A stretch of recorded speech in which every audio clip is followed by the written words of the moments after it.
Bonjour à toutes et bonjour à tous, bienvenue sur Comics Party, j'espère que vous allez bien, je suis très heureux de vous retrouver pour une toute nouvelle émission sur la chaîne.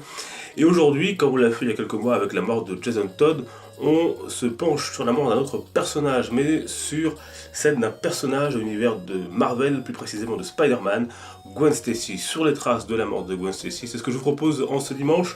Bonne vidéo à tous et à tous.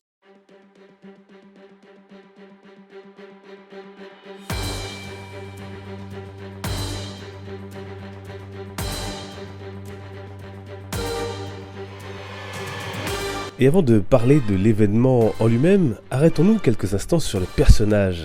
Gwen Stacy a été créée par Steve Ditko et Stan Lee en décembre 1965. Elle est apparue pour la première fois dans The Amazing Spider-Man numéro 31. Gwendoline, de son prénom complet, est la fille du capitaine de police George Stacy. Brillante étudiante, elle est dans la même classe de chimie que Peter, et comme pour de nombreuses histoires d'amour, l'affaire était loin d'avoir bien commencé. En effet, dans un premier temps, elle sabote avec d'autres camarades l'une de ses expériences de TP de chimie après avoir eu l'impression d'être snobée par le jeune héros à leur première rencontre. Elle ne supporte pas en réalité que le jeune homme lui résiste. Plus tard, elle se fera agresser dans un musée en présence de Peter. Celui-ci disparaîtra alors pour mettre sa tenue de héros, mais le mal est fait. Pour Gwen, Peter Parker est un lâche. Puis, de fil en aiguille, les deux vont se rapprocher et se mettre en couple, non sans mal, comme lorsque son père sera tué à cause d'Octopus et que Spider-Man sera injustement accusé. Gwen nourrira alors une rancœur pour le héros et fera même son possible pour le détruire, sans savoir bien sûr que son petit ami se cache sous son costume. Ces deux-là vivront malgré tout une belle idylle et se fianceront même. Et puis arrive The Amazing Spider-Man 121 en juin 1973. Norman Osborn, alias le Bouffon Vert, décide d'enlever la jeune femme pour atteindre Spider-Man dont il connaît l'identité secrète. Il l'emmène au sommet du pont George Washington. Spidey affronte son ennemi jusqu'à ce que celui-ci pousse Gwen dans le vide. Dans un geste désespéré, il tente de la rattraper avec sa toile, mais trop tard, la jeune fille meurt sans doute, la nuque brisée. Une mort qui bouleversera à jamais le héros qui se sentira longtemps responsable. Et la cause exacte de son décès reste encore aujourd'hui sujet à interprétation. Cependant, au moment où la toile de Spider-Man arrête sa chute, on entend un bruit snap qui laisse penser que sa nuque s'est brisée à ce moment-là.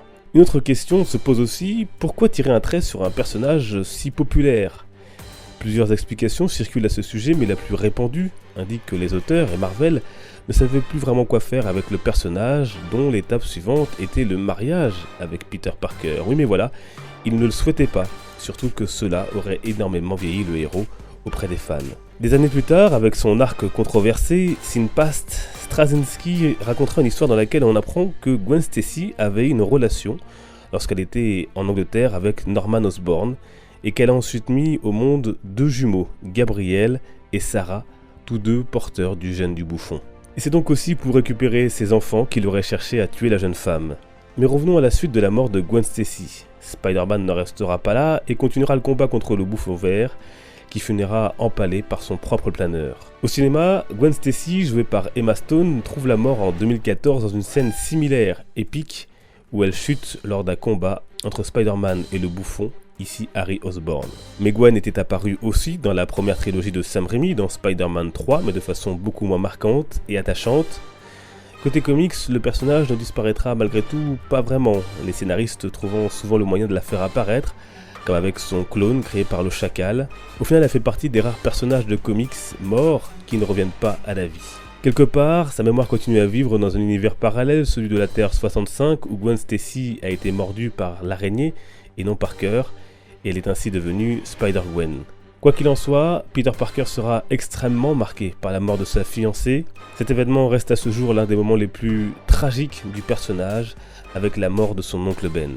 un moment marquant donc dans l'univers de notre tisseur et vous? Quelle est la mort d'un personnage secondaire qui vous a le plus marqué? On peut en discuter ensemble dans les commentaires notamment. Si vous souhaitez partager cette vidéo, n'hésitez pas à le faire sur vos réseaux sociaux. D'ailleurs, on se retrouve nous sur Facebook, Twitter, Instagram et Snapchat. Les liens sont dans la description. N'hésitez pas à me suivre, ce sera avec grand plaisir. On se donne rendez-vous dimanche prochain pour la prochaine. D'ici là, portez-vous bien.